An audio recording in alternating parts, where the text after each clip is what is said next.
pai de santo entra na igreja para impedir o batismo do filho e algo sobrenatural acontece. Assista esse testemunho até o final. Eduardo Filho convidou o pai 2 vezes para o batismo, no entanto, ele se recusou. O pai disse: no momento do batismo eu estava trabalhando e os espíritos mandaram dispersar todo mundo, que eu tinha que me preparar para uma guerra. Eles já estavam posicionados e mandaram eu me arrumar.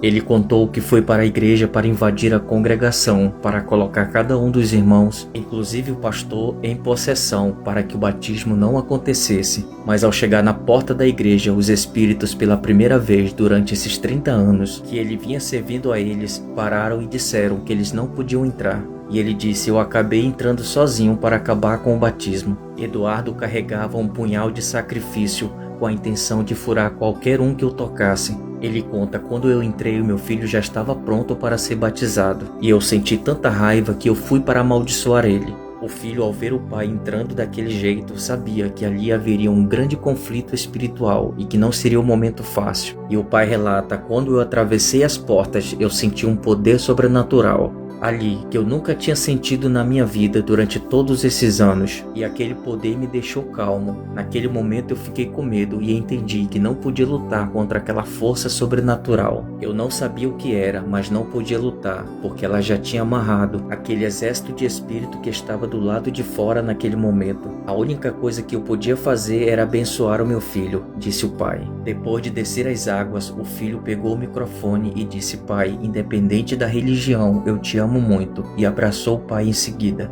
Eduardo não acreditava no amor, pois cresceu em uma casa com os pais separados e nunca ouviu a palavra amor em casa.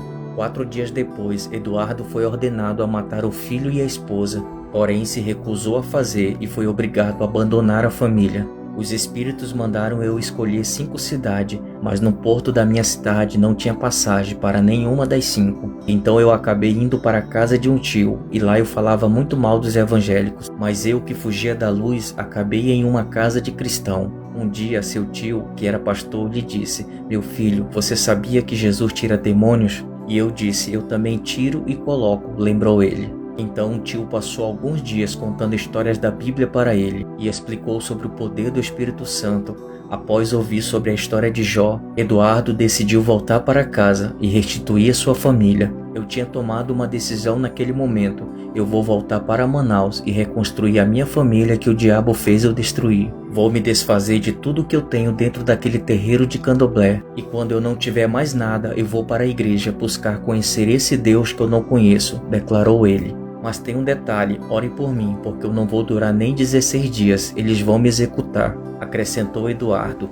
Os cristãos então permaneceram intercedendo por ele. Ele começou a ir à igreja, a participar dos estudos bíblicos. Nesse período eu era quase o tempo todo atacado por causa dos espíritos. Nesse momento eu corria para o quarto, me ajoelhava, orava e lia a Bíblia. Quando chegou em casa, encontrou Sidlene, sua esposa, e disse: eu vou aceitar esse Jesus, eu não o conheço, mas vou aceitar. E tem mais, vou casar com você, para você poder se batizar. No mesmo dia ele aceitou Jesus em um culto em sua casa, e foi a primeira vez que ele dobrou o joelho para o Senhor. No dia do seu batismo ele estava em 56 horas de jejum, pois estava com medo de ser atacado. No entanto, no momento em que foi batizado, Eduardo afirmou que as trevas perderam totalmente o domínio sobre ele e que nunca mais ele voltou a ser atacado. Foi no batismo que Satanás perdeu a autoridade.